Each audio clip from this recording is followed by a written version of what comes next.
Bismillahirrahmanirrahim. Assalamualaikum warahmatullahi wabarakatuh.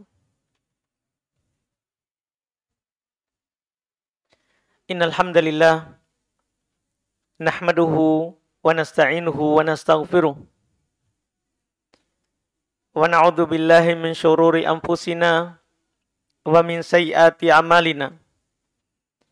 May yahdihillahu fala mudhillalah wa may yudlil fala hadiyalah.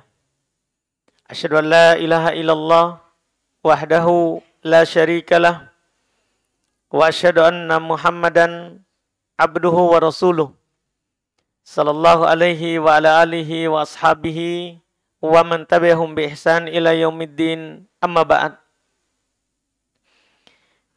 Kaum muslimin wal muslimat jamaah salat maghrib rahimani wa rahimakumullah. Alhamdulillah, kita bersyukur kepada Allah Subhanahu wa taala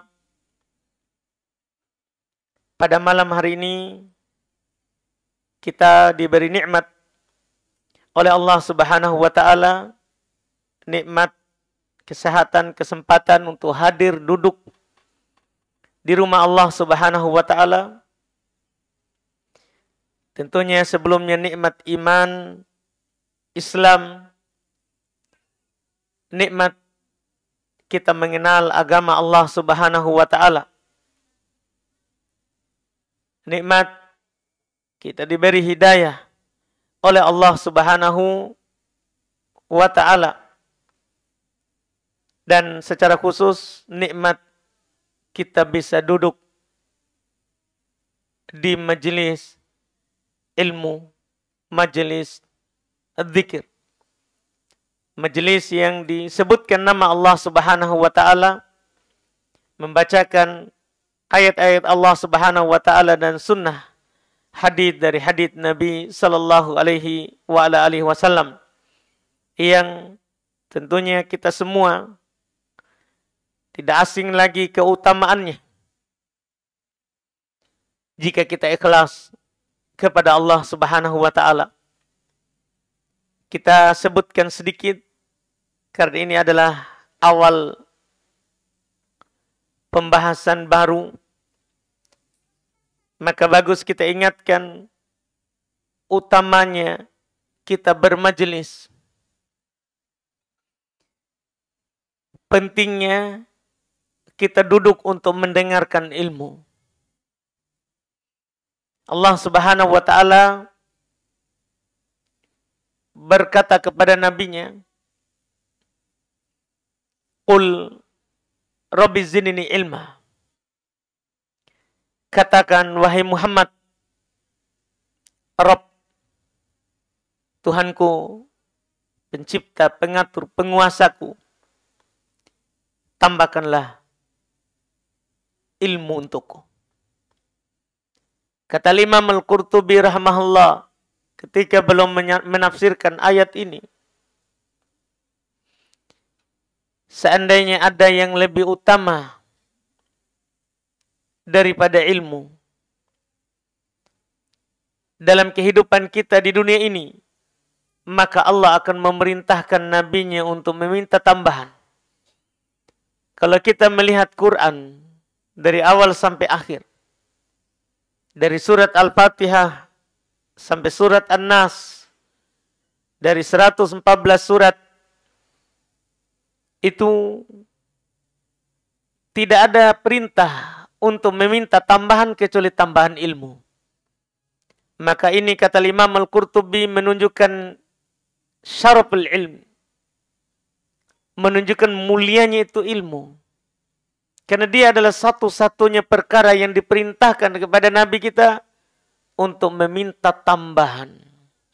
Makanya dalam dzikir pagi petang, ketika kita bangun di subuh hari sehat, setelah sholat subuh ataupun sebelum sholat subuh, kita disunnahkan untuk meminta ilmu yang bermanfaat.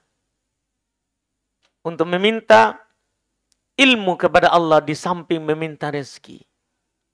Allahumma inni as'aluka ilman nafi'an wa amalan mutaqabbala wa rizq rizqan halalan thayyiban. Ya Allah, saya meminta kepadamu ilmu yang bermanfaat, amalan yang diterima, dan rezeki yang halal. Ini praktek dari firman Allah tadi. Kita diperintah untuk meminta tambahan ilmu karena berilmu itu penting. Punya ilmu itu penting. Kita akan diangkat derajatnya kalau kita punya ilmu. Allah berfirman di dalam Al-Quran, yarfa'illahu alladhina amanu minkum walladhina utul ilma darajat. Allah Subhanahu wa taala mengangkat kedudukan orang-orang yang beriman di antara kalian dan orang-orang yang berilmu. Tidak sama kedudukan orang yang beriman tidak punya ilmu dengan orang yang beriman tapi punya ilmu. Allah berfirman, hal yastawil ladina ya'lamun wal ladina la ya'lamun? Apakah sama orang yang tahu, orang yang punya ilmu dengan orang yang tidak punya ilmu? Tentunya jawabannya tidak sama. Kita bisa menjawabnya kalau kita punya hati yang selamat, hati yang semangat belajar. Karena Allah menutup ayatnya dengan firman-Nya, innama yatadzakkaru ulul albab. Sungguh yang bisa mengetahuinya hanya yang punya hati. Kalau kita tidak punya hati, kita tidak paham bahwa berilmu itu penting. Bermajelis itu penting walaupun kita sibuk. Walaupun banyak kegiatan di sawah, di toko, di apapun yang kita lakukan dalam kehidupan dunia ini. Tapi sempatkanlah untuk bermajelis. Karena itulah tandanya kalau kita punya hati. Tandanya kalau kita paham bahwa dalam kehidupan ini kita butuh yang namanya berilmu. Kita butuh yang namanya belajar. Kita butuh yang namanya duduk mendengarkan ayat-ayat Allah Subhanahu wa ta'ala. Karena dengan inilah kita di kehidupan dunia ini akan dimuliakan. Kata Nabi, innallaha la yarfa'u bihadzal kitabi aqwaman wa yada'u bihi akharin. Sungguh Allah mengangkat dengan sebab Al-Quran sekelompok orang dan merendahkan yang lain. Kalau kita mau tinggi, datang ke majelis ilmu. Tapi kalau kita mau hina dan mau rendah, silakan kita pilih dunia. Kita pilih sibuk dengan dunia tanpa mau mengangkat kepalanya kepada ilmu. Dan banyak lagi hadits-hadits dan dalil yang lain menunjukkan pentingnya kita berilmu. Apalagi kita duduk di masjid.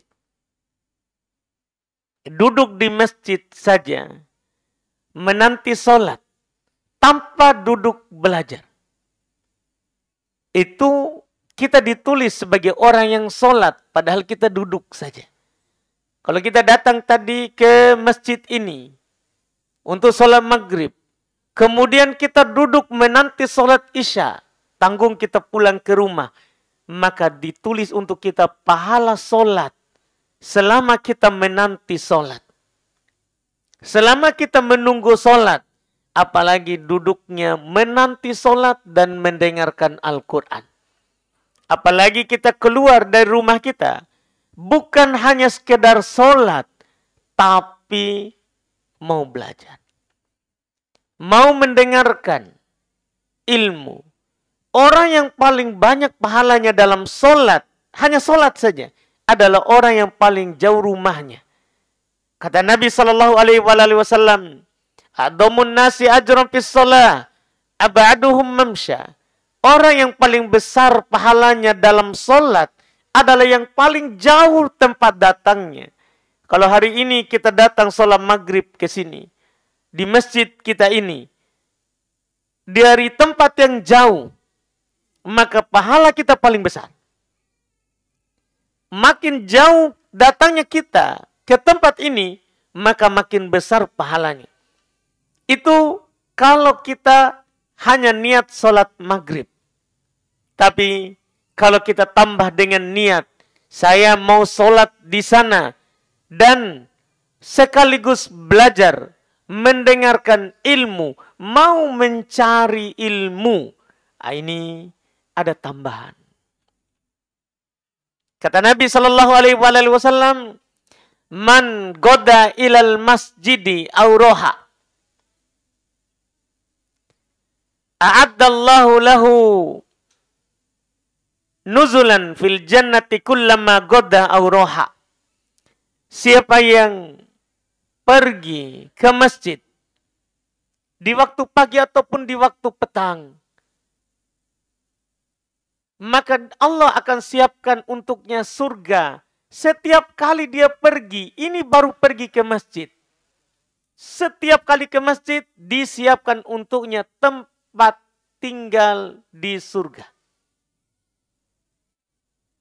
Ditambah lagi, kalau niat belajar, ini tambah lagi. Lebih mudah kita ke surga. Hadits mungkin kita paham bersama dan sering sekali kita dengar. Mungkin sebagian kita hafal karena sering dengar. Hadits Abu Hurairah riwayat Imam Muslim. Datang juga dari Abu Darda riwayat Imam Ahmad. Kata Nabi Shallallahu Alaihi Wasallam, man salaka tariqan yaltamisu fihi ilman sahalallahu lahu bihi tariqan ilal jannah. Siapa yang menempuh sebuah perjalanan yang dia tempuh perjalanan itu untuk mencari ilmu, mau belajar, mau mendengarkan Quran, memang murni kita ke sini bukan mau berjumpa teman, bukan mau berdagang, bukan, kita ke sini murni memang mau belajar. Kita lihat poster, oh ya ada tempat belajar, ada malam ini majelis. Kita ke sana mau mendengarkan ilmu, maka sahalallahu lahu bihi tariqan ilal jannah. Maka Allah akan memudahkan untuknya jalan menuju surga. Inilah belajar. Inilah bermajelis. Kita akan mudah ke surga. Kita mudah untuk menuju surga Allah Subhanahu wa ta'ala. Maka alhamdulillah ini nikmat. Allah pilih kita untuk bermajelis. Banyak saudara kita, jangan yang tidak paham keutamaan itu bermajelis. Bahkan banyak saudara-saudari kita paham sebenarnya berilmu itu penting. Bermajelis itu penting. Cuman terkadang banyak halangan. Syaitan sangat berjuang untuk menahan kita ke majelis. Di sana banyak at-tariq, banyak pemutus kita, penghalang kita dari jalan yang namanya jalan ilmu. Karena setan akan berusaha keras, sudah bersumpah di hadapan Allah untuk menarik manusia sebanyak-banyaknya masuk bersamanya ke neraka. Itu sumpahnya di hadapan Allah. La ugwiyannahum ajma'in. Saya akan menyesatkan mereka seluruhnya. Itu sumpahnya dia di hadapan Allah. Maka dia ketika kita sudah mau belajar dan mau ke majelis ilmu, maka dia akan membuatkan untuk kita banyak penghalang. Banyak sekali. Yang punya istri penghalang istrinya. Yang punya anak penghalang anaknya. Yang punya perdagangan, penghalangnya adalah perdagangan. Yang punya pertanian, penghalangnya adalah pertanian. Dan macam-macam. Makanya kata Nabi Shallallahu Alaihi Wasallam, ta'isa abdu dinar, ta'isa abdu dirham, celaka dan binasa hambanya dinar. celaka dan binasa hambanya dirham. Yang kegiatannya itu bagaimana dinar, bagaimana dirham, bagaimana uangnya banyak. Bukan bagaimana saya ini supaya masuk surga. Seperti yang Nabi katakan, mali-mali, kata Nabi. Ibnu Adam, kadang ada sebagian mereka pedulinya hanya bagaimana harta. Bagaimana harta. Bagaimana harta. Hanya itu kepeduliannya. Tidak peduli terhadap yang membuatnya lebih tinggi. Yang bisa meninggikannya. Yang mana harta belum tentu bisa meninggikannya. Tapi yang namanya ilmu itu pasti meninggikan kita. Perbedaan sederhananya saja. Kata Ali ibn Abi Thalib kepada muridnya yang bernama Kumail. Jadi dia pernah memegang tangannya. Kumail ini seorang tabi'in. Dia pegang tangannya dan dia bawa keluar. Banyak wasiatnya. Tapi ada saya menarik. Saya baca wasiatnya terkait dengan ilmu. Terkait dengan ilmu. Banyak sekali wasiatnya. Di antara wasiatnya tentang ilmu. Beliau bilang. Terkait dengan ilmu. Manusia kan cuma semangat harta atau ilmu. Dan beliau kalau wasiatkan. Kalau mau kamu bahagia. Hatimu tenang. Ilmu. Kenapa? Fa innal ilma yahrusuka wal mal anta tahrusu. Kalimat pendek sekali. Kalau kita paham, kita akan memilih mana yang lebih bermanfaat untuk kita. Kata beliau, sungguh ilmu itu akan menjagamu. Sementara harta, kamu yang akan menjaganya. Kita majelis hari ini, itulah yang akan menjaga kita hari besok. Tapi kalau kita cari harta hari ini, kitalah yang menjaganya besok. Makin banyak harta yang kita punya, maka makin sibuk kita untuk menjaganya. Buktikan saja itu. Kita punya sepeda. Misal, mau sibuk kita. Kita tidak masuk rumah kecuali pastikan dulu sudah terkunci atau tidak. Punya motor, begitu. Punya mobil, lebih lagi. Iya. Kita lagi mau tidur ini diranjang sama istri. Istri tak akan tanya, "Gimana mobil di luar terkunci, Ji, Pak?" Bayangkan. Kenapa? Harta, kita yang menjaganya. Tapi ilmu, kita tidur. Kita dapat ilmu bahwa kalau kamu tidur, baca ayat kursi. Dia akan menjaga kita sampai subuh. Baru ayat kursi. Itu namanya ilmu menjagamu. Kita bangun pagi. Kita baca. Bismillah. Alladzi la yadurru ma'asmin syai. Fil ardi wala fis sama. Wahus sami'ul alim. Kita baca itu di pagi. Tidak ada sesuatu apapun yang membahayakan kita sampai sore. Berarti ilmu menjaga kita. Kalau kita tahu. Kita baca lagi sore. Tidak ada yang bisa membahayakan kita sampai subuh. Kita turun sebuah tempat. Singgah di warung makan. Singgah di sebuah toko. Kita baca. A'udzu bi kalimatillahi tammati min syarri ma khalaq. La yadurruhu syai'un hatta yartahil. Kata Nabi, tidak ada sesuatu apapun yang bisa membahayakannya sampai dia tinggalkan tempat itu. Kita tidak tahu. Jangankan di tempat umum. Di masjid ini, kita tidak tahu. Ada saja teman kita yang pandang kita hasad. Tidak bisa kita tahu. Kita tidak pastikan. Kadang teman kita memandang kita dengan pandangan takjub, pandangan hasad, ingin nikmat itu hilang dari kita. Tadinya kita gagah, tadinya kita cantik. Teman kita pandang dengan pandang hasad. Tiba-tiba kita langsung mukanya jadi jelek, wajahnya jadi tidak terlalu cantik. Kenapa? Hasad. Makanya jangan merasa aman, tapi ada namanya perlindungan. Kalau kita masuk, turun dari mobil kita, motor kita, kita baca, a'udzu bikalimatillahi tammat min syarri ma khalaq. Sampai tak pulang sebentar, tidak ada sesuatu apapun yang bisa membahayakan kita. Kata Nabi. Kata Nabi. Dan itu antum harus paham. Jangan sampai kita merasa aman jika masjid. Jangan pernah.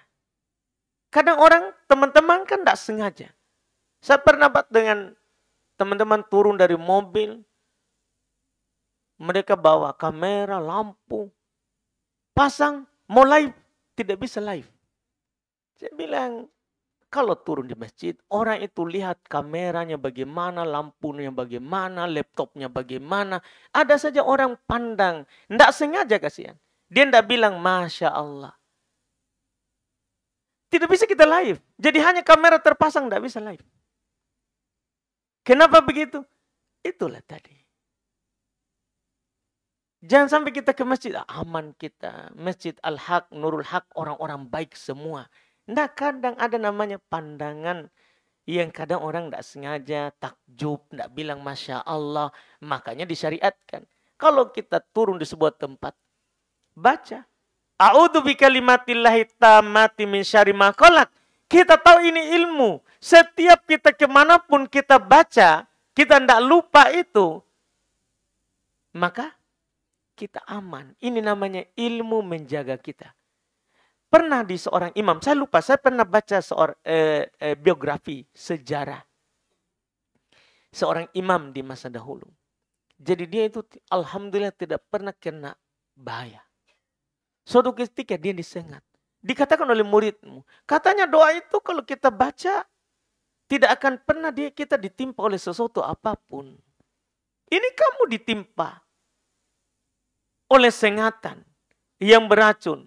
Langsung dia bilang, qadarullah saya lupa. Lalai dari membacanya, kena. Iya. Ini yang harus kita pahami. Ini membuktikan ucapan Ali tadi. Ilmu itu, satu saja yang kita tahu. Cukup kita tahu saja. Satu bacaan saja dalam hidup ini.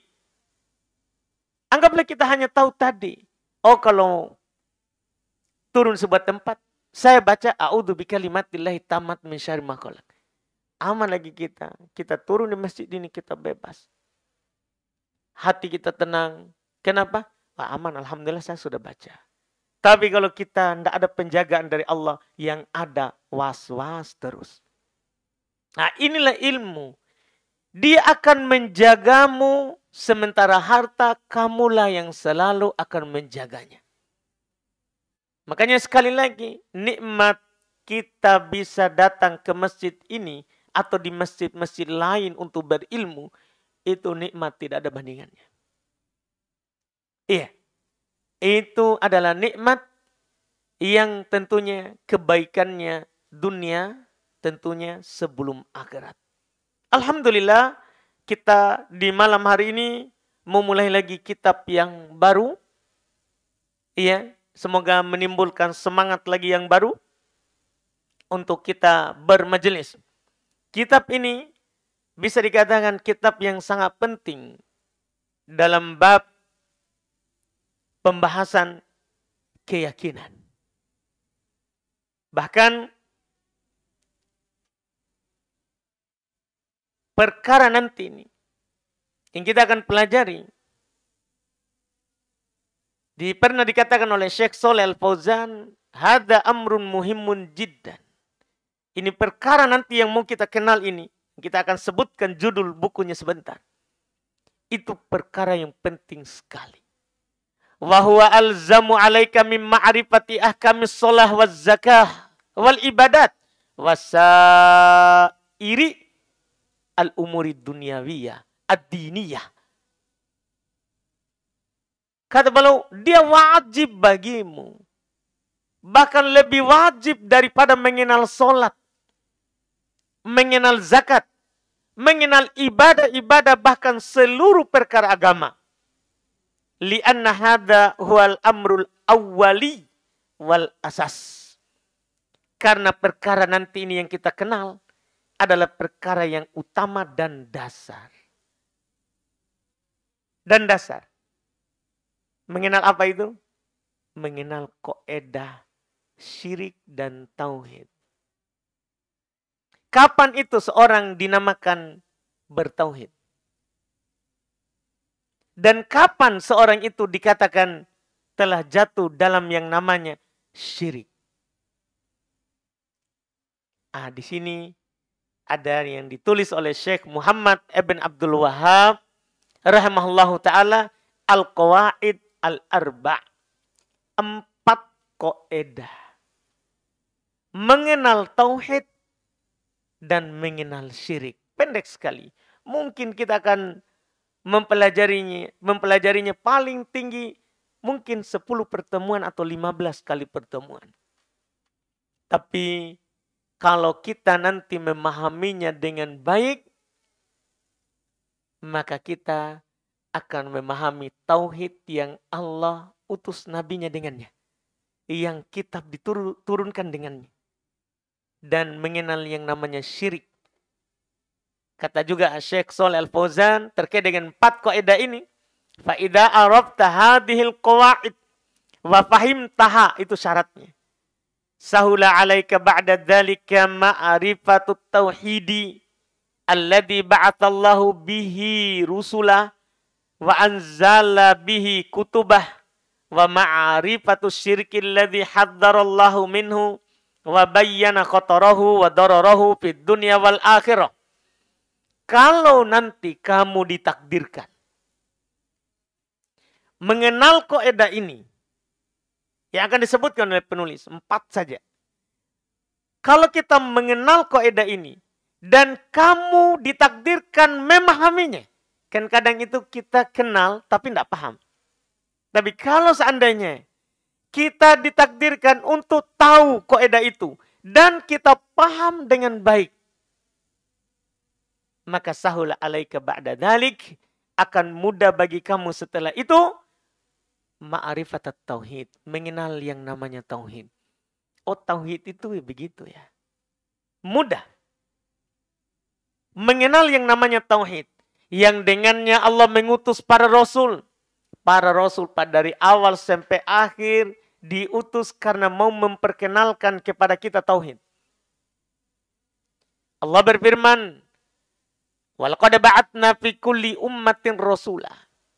Sungguh kami telah mengutus di setiap umat manusia, termasuk kita. Kami telah mengutus di setiap umat manusia seorang rasul. Kita Muhammad. Kita rasul kita. Nabi Muhammad SAW. Apa yang mereka ajak?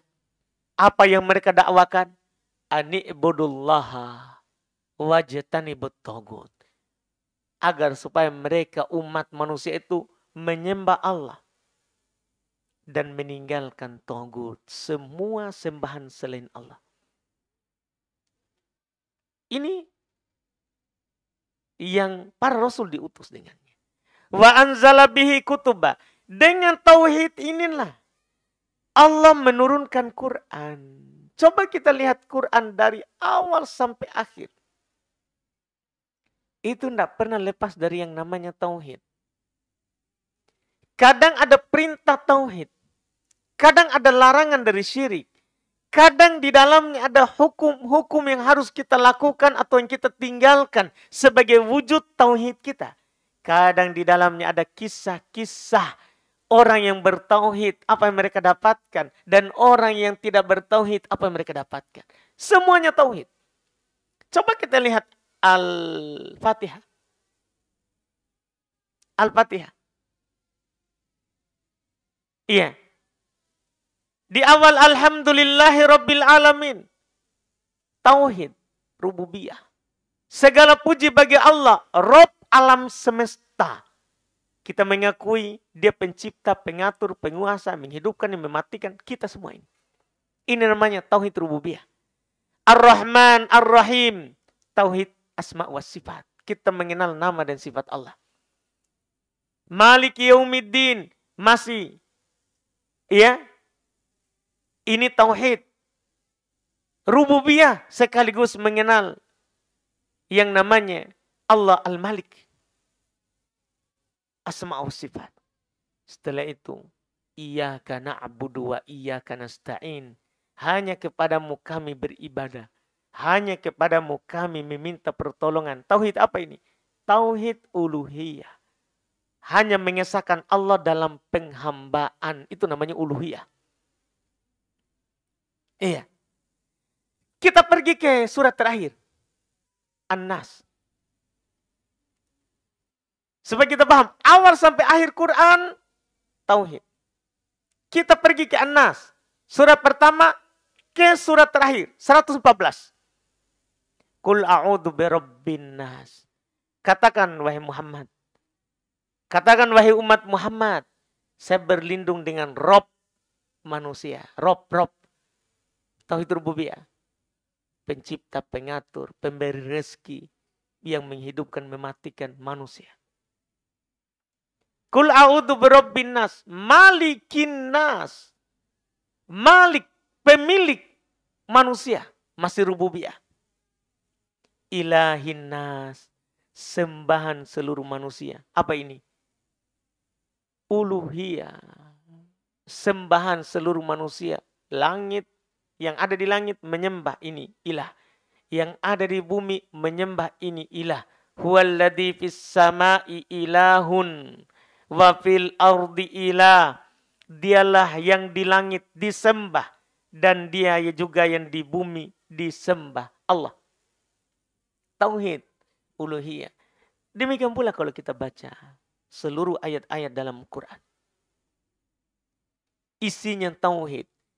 Makanya belum bilang, inilah kitab itu diturunkan karenanya. Untuk menjelaskan kepada kita tauhid. Dan menjelaskan kepada kita yang namanya syirik. Dengan mengenal ini, kaidah ini nanti. Kata beliau, kata Syekh Shalih Al-Fauzan, kamu akan mengenal yang namanya syirik. Yang Allah peringatkan kita darinya. Allah jelaskan bahayanya. Allah jelaskan dorornya. Di kehidupan kita di dunia ini. Dan di kehidupan kita nanti ketika kembali kepada Allah. Kalau kita paham nanti ini kaidah. 4 kaidah saja. Kalau kita paham dengan baik. Maka mudah bagi kita untuk mengkaji kitab-kitab yang akan datang yang membahas tauhid. Membahas tauhid. Makanya buku ini meringkas sebenarnya kita dalam belajar tauhid. Kita bisa menggunakan beberapa majelis dengannya kita akan paham. Oh, inilah tauhid. Oh, inilah syirik yang kadang orang sama dalam hal tersebut. Dia kira itu bukan syirik. Ternyata itu sudah syirik. Ada juga di sana orang mengira bahwa ini sudah bertauhid kami ini. Sudah bertauhid. Ternyata dia belum bertauhid. Dia belum bertauhid. Makanya sekali lagi mengenal kaidah ini itu sangat penting jadinya. Sangat penting. Dan di kitab ini alhamdulillah beliau memberikan pendahuluan dengan 2 pendahuluan. Pendahuluan pertama berisi doa untuk kita yang mendengarkan dan yang belajar tauhid. Kemudian pembukaan kedua menjelaskan agamanya Nabi Ibrahim. Yang kita diwajibkan oleh Allah untuk mengikutinya. Setelah itu beliau akan menyampaikan kepada kita 4 kaidah. Dalam mengenal yang namanya tauhid dan mengenal yang namanya syirik. Tentunya kaidah yang akan beliau sebutkan itu adalah kaidah yang dibangun di atas Al-Quran dan hadis. Makanya nanti ketika belum menyebutkan kaidah 1 persatu dari 4 kaidah itu penuh dengan isinya ada Al-Quran, ada hadis Nabi Sallallahu Alaihi Wasallam. Dan ini membuat kita tentunya tambah yakin dan tambah semangat. Ternyata ini kaidah bukan dari kantongnya Syekh Muhammad bin Abdul Wahab. Ini adalah berdasarkan dalil Quran dan sunnah Rasulullah sallallahu alaihi wa ala alihi wasallam. Dan ini nanti sekali lagi membuat kita tambah yakin bahwa inilah tauhid yang sesungguhnya. Sekaligus kita akan yakin inilah syirik ternyata. Inilah syirik. Makanya ini sekali lagi menjadi penting. Kita mulai dengan basmalah. Kata penulis rahimahullah, Bismillahirrahmanirrahim.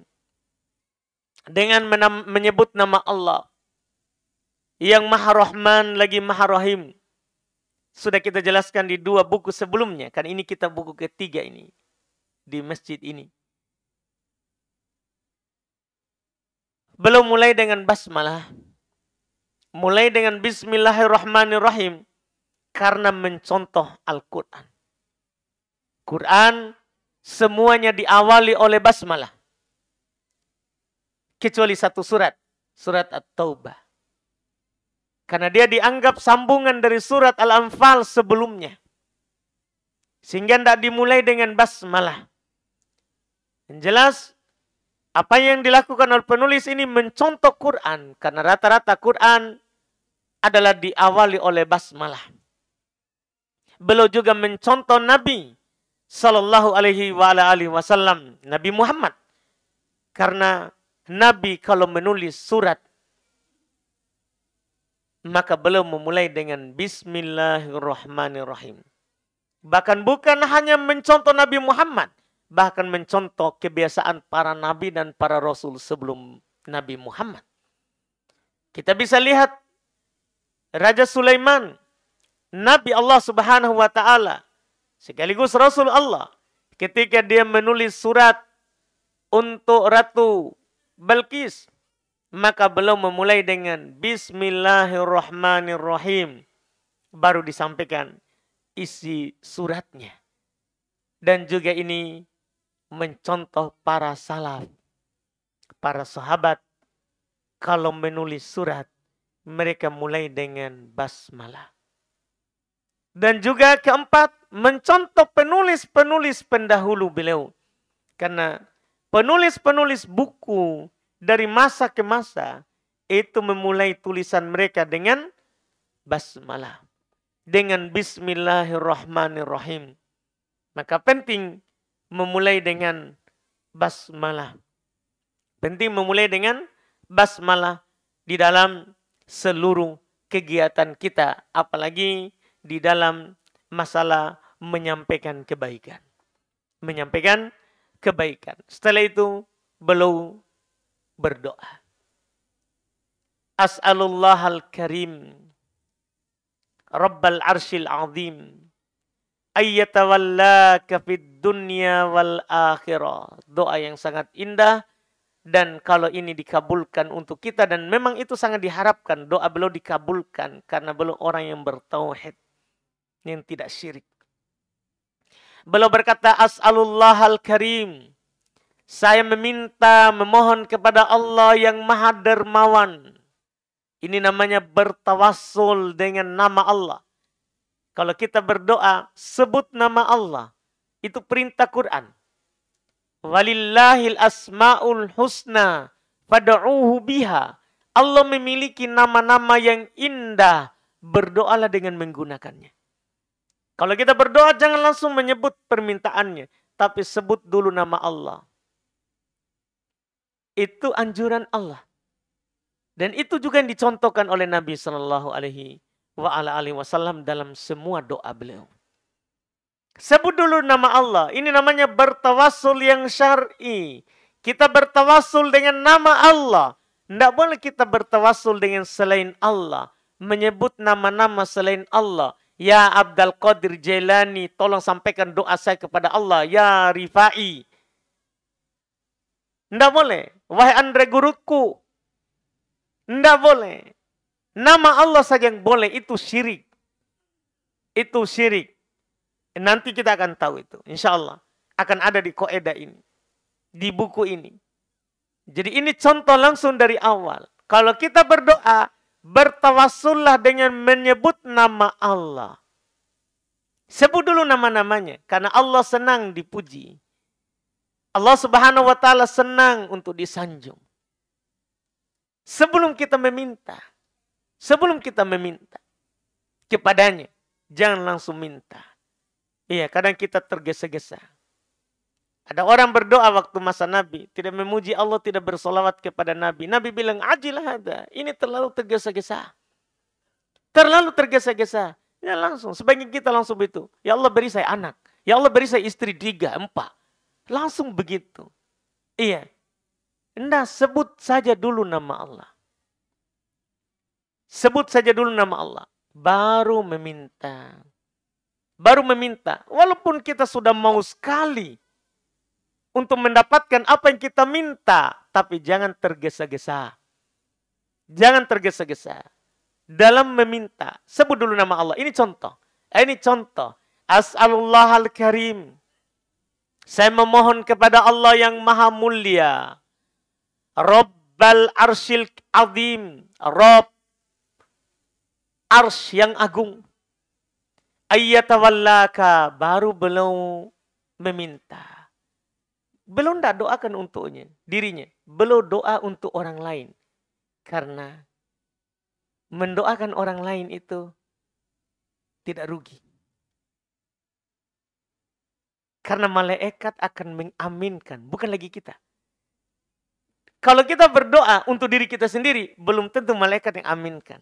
Paling kita yang aminkan. Tapi kalau kita berdoa untuk orang lain, ini fikih dalam berdoa. Kalau kita berdoa untuk orang lain, ya Allah berikanlah kesehatan untuk si fulan.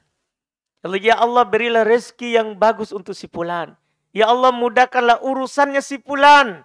Itu penting. Lebih penting kalau kita berdoa untuk diri kita sendiri. Kenapa? Karena malaikat akan mengaminkan dan mengatakan, wala kamitlah. Untukmu semisal dengan yang kamu minta untuk saudaramu. Ditambah lagi, doanya kita untuk saudara kita yang dalam keadaan dia tidak tahu kita berdoa untuknya, itu mustajab. Dikabulkan. Nah kalau dia dikabulkan juga untuk kita. Itu penting kita tahu. Kadang kita itu hanya peduli terhadap diri kita sendiri. Bagaimana kita punya harta banyak. Punya anak banyak. Bagaimana kita punya ilmu banyak. Bagaimana kita punya ketaatan banyak. Kadang kita hanya peduli diri sendiri. Nah, para sahabat dididik oleh Rasulullah. Mereka tidak lebih mengutamakan orang lain. Mereka lebih mengutamakan orang lain daripada dirinya. Kita juga harus begitu. Iya. Kalau mau. Lihat contoh Syekh. Belum tidak berdoa untuk dirinya sendiri. Dia minta kepada Allah. Ayyatawallaka. Supaya selalu melindungimu. Menjagamu. Fid dunya wal akhirah. Di dunia dan di akhirat. Masya Allah permintaan. Kenapa itu yang dimintakan untuk kita?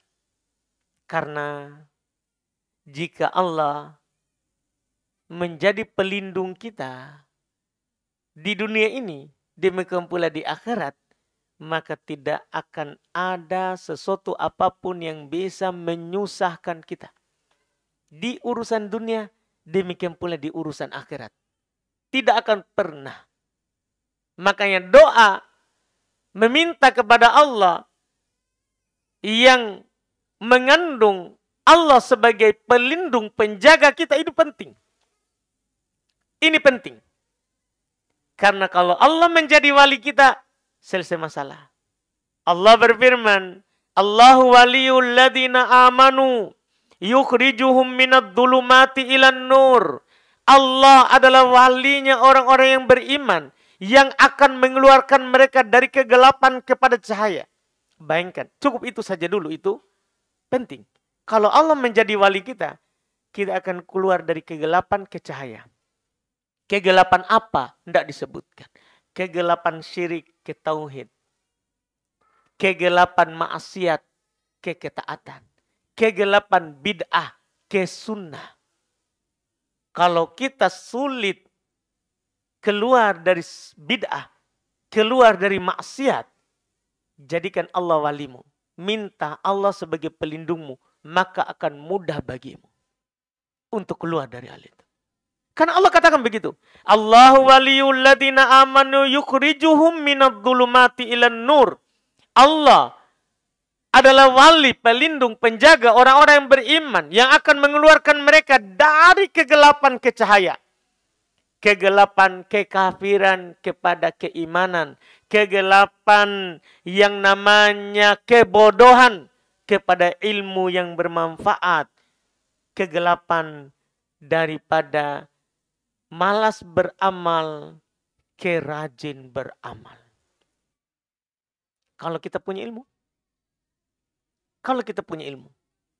kita akan keluar dari yang namanya kegelapan.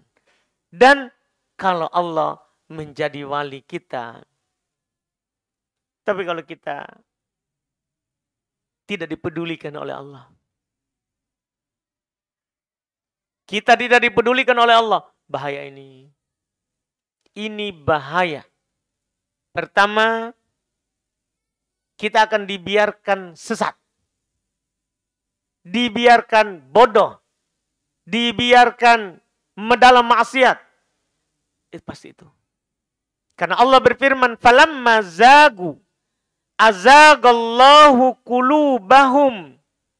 Tatkala mereka itu berpaling. Kalau kita berpaling dari yang namanya wali Allah, kita berpaling dari yang namanya keimanan, kita berpaling dari yang namanya ilmu yang bermanfaat, maka Allah akan memalingkan hati kita. Selesai kita. Selesai kita. Siapa yang bisa melindungi kita? Setelah itu, tidak ada. Ini bahaya. Bahaya. Kalau kita durhaka kepada Rasul, tidak peduli apa yang dibawa oleh Nabi kita, oh bahaya. Kata Allah, "Wa may yushaqiqir rasul min ba'di ma tabayyana lahul huda wa yattabi' ghayra sabilil mu'minin nuwallihi ma tawalla." Ini masalah perwalian ini. Dengan ini kita tutup saja pembahasan dengan ayat ini. Siapa yang durhaka kepada Rasul? Durhaka. Rasul ke kanan, dia ke kiri. Rasul lurus, dia ke kanan, ke kiri. Durhaka kepada Rasul. Setelah jelas kepadanya petunjuk, sudah disampaikan. Ini sunnah. Ini tauhid. Ini bid'ah. Ini syirik. Ini halal. Ini haram. Dia tidak peduli. Durhaka kepada Rasul. Setelah jelas kepadanya petunjuk. Dan wayat tabi ghairas sabilil mu'minin. Mengikuti jalannya selain para sahabat. Nuwallihi matawalla. Selesai masalah. Kami akan mengarahkan dia di mana dia mau. Jadi Allah akan membiarkan kita di mana kita mau, hawa nafsu tak. Bahaya sekali kalau Allah tidak menjadi wali kita. Makanya ini permintaan pertama. Ini permintaan pertama. Ayyatawallaka fid dunya wal akhirah. Semoga Allah yang maha dermawan, Rob Arsy yang agung, menjadi pelindung kamu di dunia dan di akhirat. Ini sebagai pembukaan, semoga bermanfaat. Dan insya Allah kita akan lanjut di pertemuan yang akan datang dengan membacakan lanjutan doa beliau dan pembukaan setelahnya. Kita cukupkan, kita adzan dulu, baru kita masuk di tanya jawab.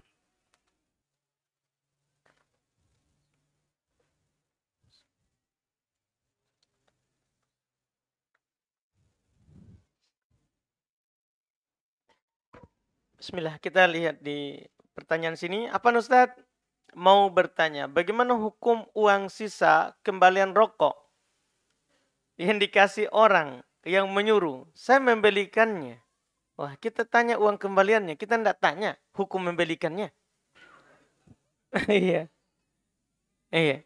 Seharusnya yang lebih penting dulu. Ya, ini semangat tak uang betul. Iya. Jadi pertama, hukum membelikan rokok. Ya, hukum membelikan rokoknya orang ta'awun di atas dosa dan maksiat. Karena sepakat para ulama dan bahkan ahli kesehatan, rokok itu haram. Tidak ada silang pendapat. Tidak ada silang pendapat. Nah, ketika itu adalah haram, maka haram kita membantu dalam hal tersebut. Kalau kita disuruh. Kalau kita disuruh. Kita ta'awun di atas dosa dan maksiat. Kita ta'awun di atas dosa dan maksiat. Itu dulu yang paling pertama. Kalau kita disuruh pergi beli rokok, enggak. Iya. Kalau ditanya, kenapa kamu tidak belikan? Nah, itu untuk saja rokok. Enggak, saya tidak mau membantu kita untuk membunuh diri kita sendiri. Kenapa kamu bilang rokok membunuh diri? Baca mak itu di dosnya. Rokok membunuhmu. Nah, kita di Quran dilarang. Wala taqtulu anfusakum. Jangan membunuh diri kalian sendiri. Nah, rokok membunuhmu. Saya tidak mau bapak terbunuh gara-gara saya. Apa masalah? Nggak usah kamu pedulikan. Saya peduli, Pak. Karena bahaya kalau kita mati dengan rokok. Nanti kita di dalam neraka disiksa dengan merokok. Jadi kita akan merokok di dalam neraka. Sampai tak mati. Setelah itu dihidupkan kembali dan dikasih lagi rokok. Sampai tak mati lagi. Jadi begitu terus keadaan tak mau ke. Sudah, kalau kita mau rokok terus di hari kiamat, urusan tak. Iya. Kalau saya tidak mau bantu bapak, bilang saja begitu. Iya, kasih tahu saja, nasihati saja. Iya, adapun masalah uang kembalinya setelahnya, itu masalah berikutnya itu ya.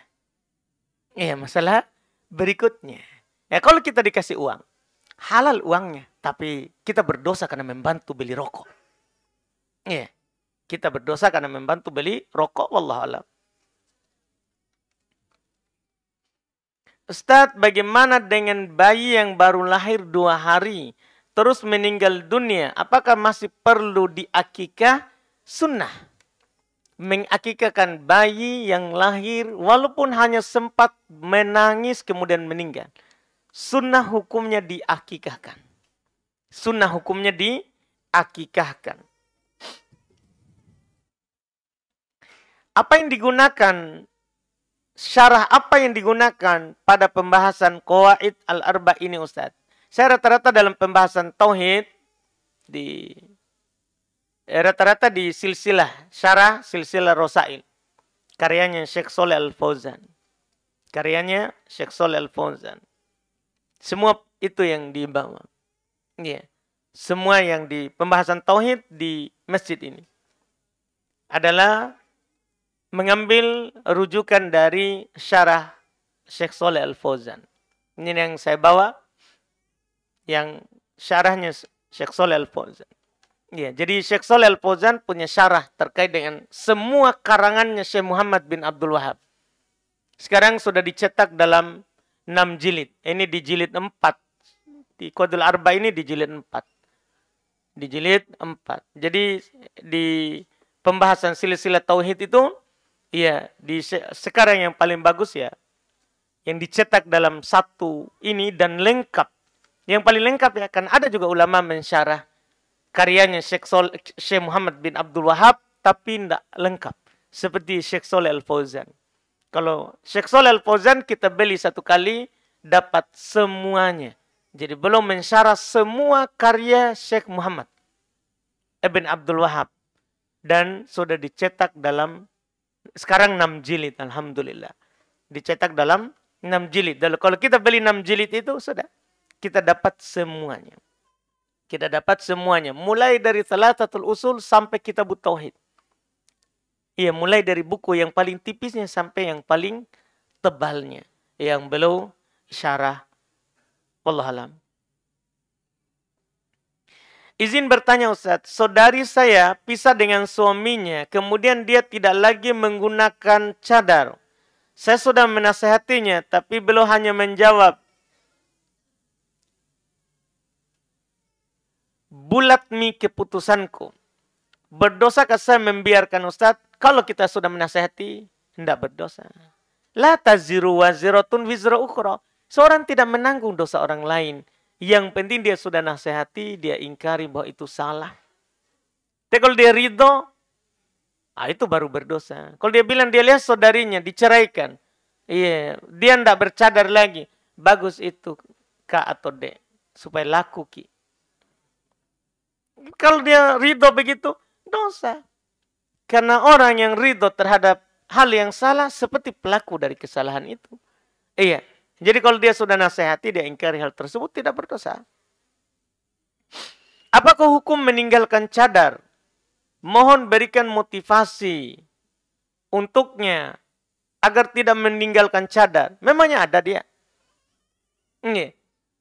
Kalau tidak ada, siapa yang mau dikasih? Iya, siapa yang bertanya nih? Siapa?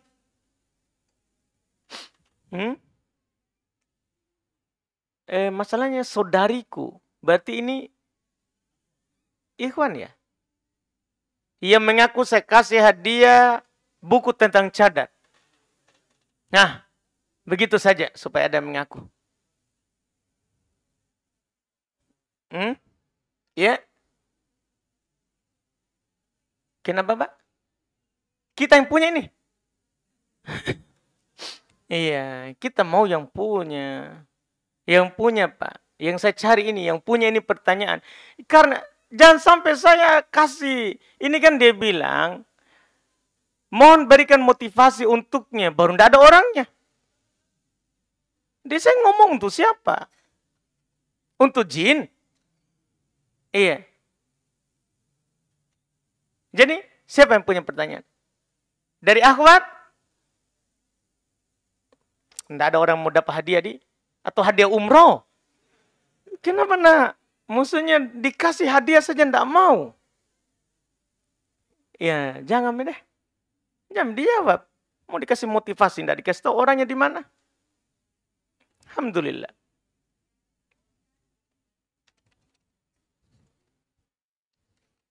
Masya Allah. Kertas-kertas besar. Tapi Ustadzku, saya ingin bertanya. Masya Allah. 1, 2, 3, 4, 5, 6, 7. Tanda tanyanya 7. Keras. Iya.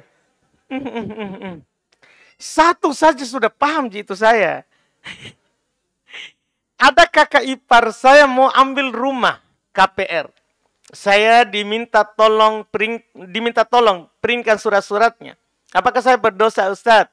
Karena saya membantu printkan surat-suratnya. Ya berdosa lah.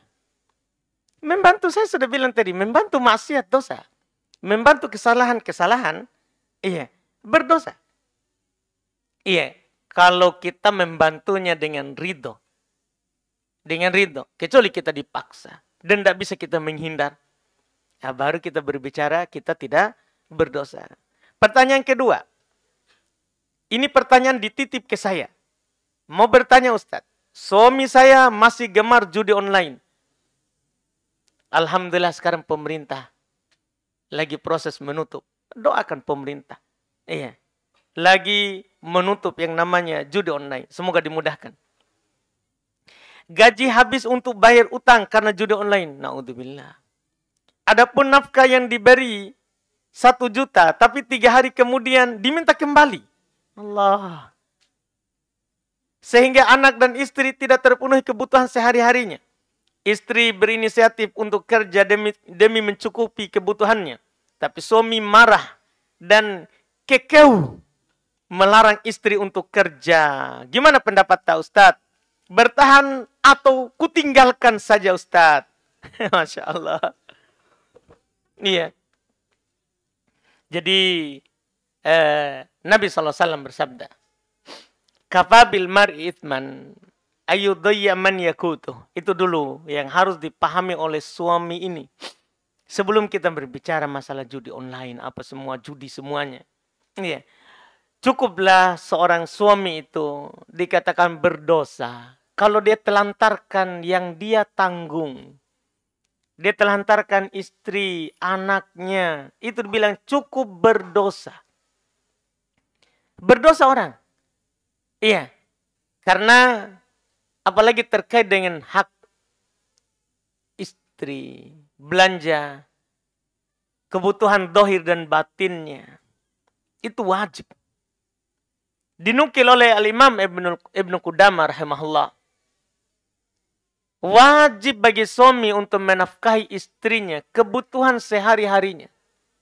Wajib, tidak ada silang pendapat. Karena Allah berfirman, liyunfiq dzu sa'atin min sa'atihi. Wa man qudira alaihi rizquhu falyunfiq mimma atahu Allah. Tidak diberikan kelapangan sama sekali untuk tidak memberikan infak kepada istri. Hendaklah, kata Allah, perintah. Orang yang memiliki kelapangan memberikan nafkah yang lapang kepada istrinya. Dan hendaklah yang siapa yang diberikan kesempitan rezeki, yang sempit rezekinya, berimpak, menafkahi istrinya sesuai dengan kesempitannya itu. Jadi orang yang sempit rezekinya tidak dimaafkan untuk tidak memberikan nafkah istri. Tidak dimaafkan. Ini menunjukkan bahwa wajib menafkahi istri. Tidak boleh tidak.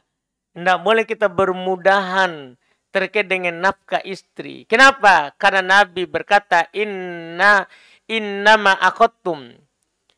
akhadtumuhunna wastahlaltum furujahunna bikalimatillah.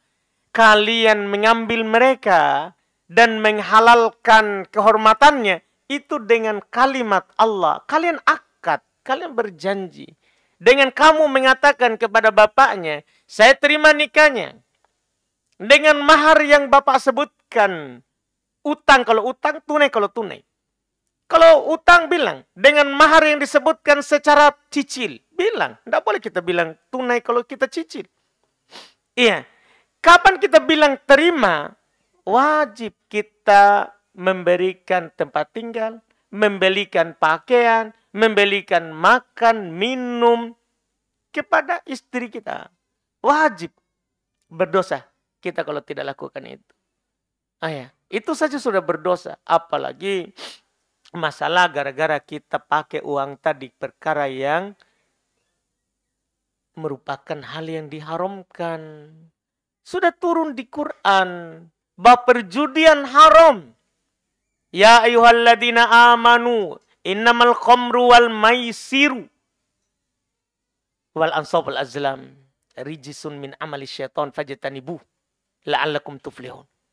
Orang-orang beriman, sungguh khamr, judi, berhala, undi nasib dengan anak panah. Kalau dulu pakai anak panah ya. Sekarang orang kadang pakai jari.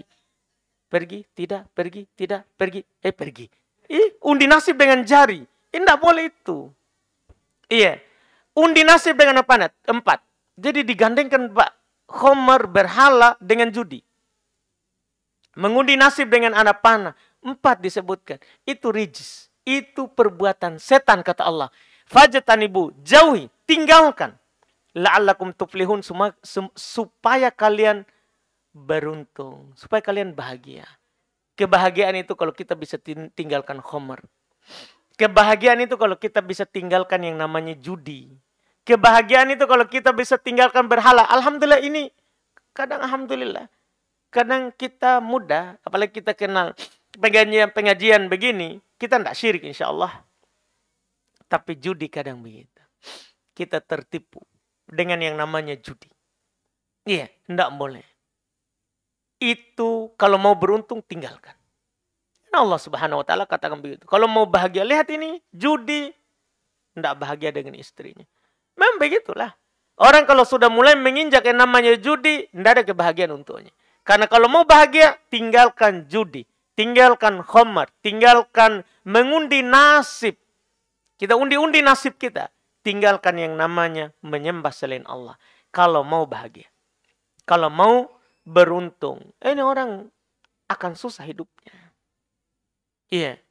Kalau begini terus. Semoga Allah Subhanahu wa taala memberinya hidayah untuk meninggalkan yang namanya dosa berjudi. Pertanyaan terakhir berarti ini. Apa Ustaz, emas dikeluarkan zakatnya apabila telah mencapai nisab 85 gram dalam 1 tahun. Jika telah dikeluarkan zakatnya dan apa ini?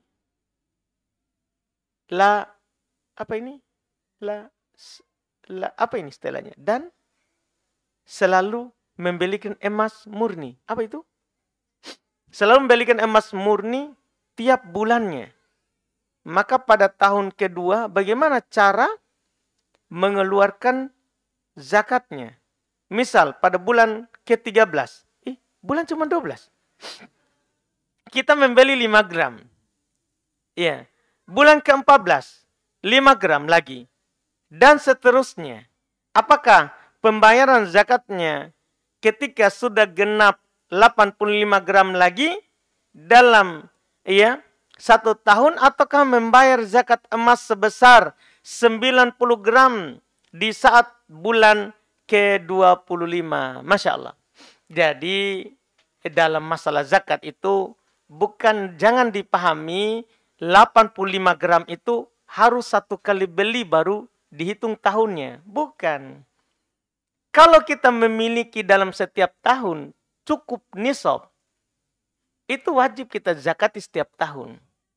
85 gram. Kalau bertambah, maka tambahannya itu ikut ke asal.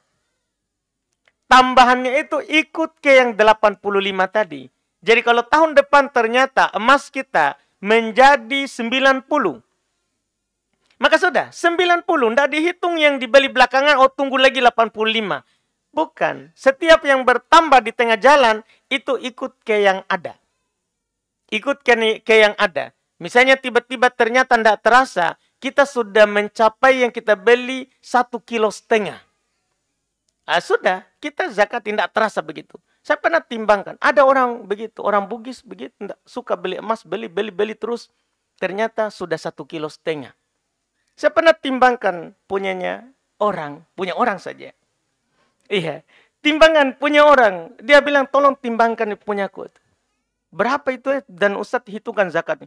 Dia keluarkan dari berangkasnya, tidak terasa. Ada uang dia beli, pakai, bosan pakai, beli lagi, dia taruh di berangkasnya. Ternyata dia timbang 1,5 kilo. Masya Allah. Iya, baru kita hitungkan zakatnya. Dihitungkan zakatnya. Tidak terasa begitu. Jadi kita tidak hitung lagi. Ini saya beli belakangan, ini saya beli dulu. Bukan. Kita sekarang hitung di penghujung tahun. Misalnya kita keluarkan tahun lalu Ramadan zakatnya. Ya Ramadan tahun ini lagi. Maka kita hitung yang ada. 85 gram tadi dengan yang tambahannya di tengah jalan. Tambahannya dengan di tengah jalan. Sama juga dengan zakat perdagangan juga begitu. Kita modal awal 100 juta. Ternyata di Ramadan berikutnya dengan untung sudah 500 juta. Sudah 500 juta dihitung zakatnya di ujung tahun. Bukan dihitung itu 100 saja, baru nanti yang untung tengah jalan tidak dimasukkan. Enggak. Yang ikut di tengah jalan ikut ke asal. Yang ikut di tengah jalan itu ikut ke asal. Yang tidak ikut ke asal itu hanya zakat pertanian.